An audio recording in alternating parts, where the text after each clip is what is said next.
Armory disc golfers, welcome back to another disc review. Today we have the Lone Star Disc Guadalupe. This is an understable fairway driver. The one that I'm testing is in Alpha plastic, so that's Lone Star's premium plastic that's a little more stiff. It's not a super stiff plastic, but it's more stiff than Bravo, and Alpha is known to fly true to flight numbers out of the box. This one we pulled straight off the shelves at armorydiscgolf.com, so this was a brand new Guadalupe that we were testing. And I think that it flew very true to these flight numbers of 7.6, -2, 2. This was a very easy turnover disc, thrown on hyzers at 75 plus power. You're going to see flip out of this disc. It'll hold turnovers, pan all the way over. I have field footage, and I also have some on-course clips for y'all to look at.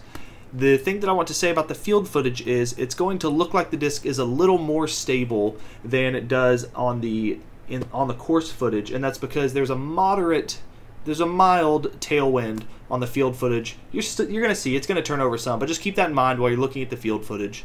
There's a little bit of a tailwind there. The thing about the Guadalupe I think that is interesting about it is the profile has this groove.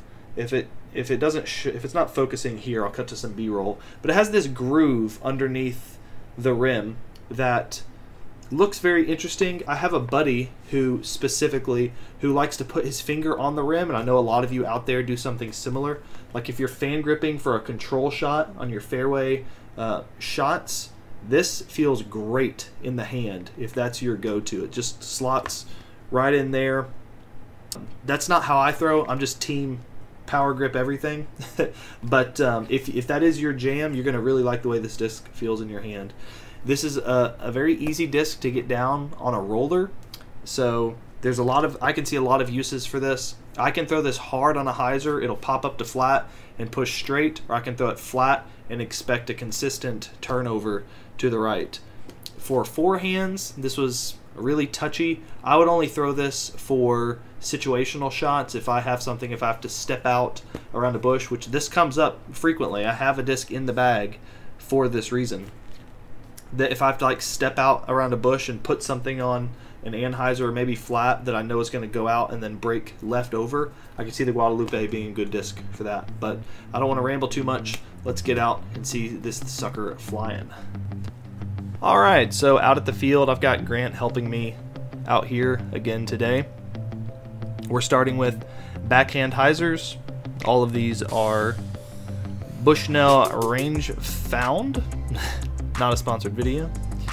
But you can see the disc wants to go from hyzer to flat, and if you throw it with steep hyzer, it wants to push up to flat but then not get all the way over. That's what I found anyway at these particular distances. Obviously your mileage may vary, though you can get a nice consistent turn with it. And again, a shot like this would probably hit the ground about right here, but because I threw it so high, because there's just infinite space to work with there, you can see more of its fade.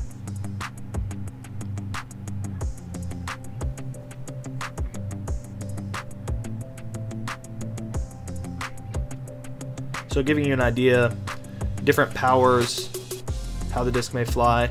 This is pretty much a roller angle, which we'll get to here in a bit, but because it was thrown so high, it held all the way to the ground.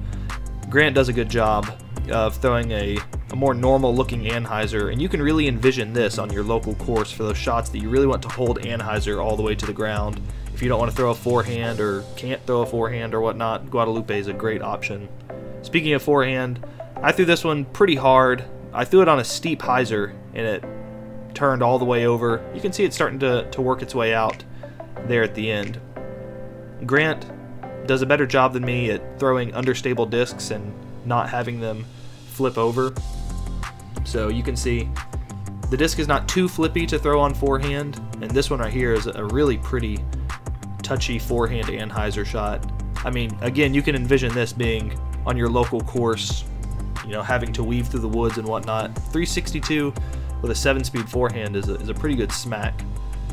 Now I'm sad that it was too dark. The camera couldn't pick up our rollers in the field, but that's not a problem because the Guadalupe is great to get down on rollers. We didn't struggle getting it down on rollers. I know that's a struggle for a lot of us. myself included. I want to throw rollers, but just can't seem to get them down. The Guadalupe really did the trick for Grant and I.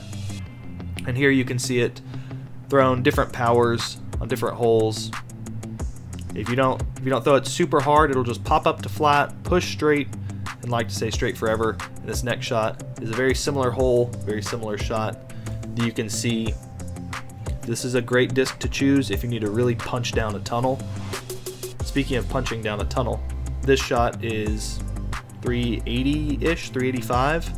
And I threw it on a pretty steep hyzer, but threw it pretty full power, pushed to flat, and then just kept going straight. I think the Guadalupe could be good for beginner players. I think that it could be a max distance type driver. For more advanced players, you could do things like put down rollers with it or get those long turnovers with them. It works out for many different players, different aspects of the game. So I think anyone could benefit from it. They're on sale, Armory Disc Golf now. Thank you all for watching. We'll see you in the next one.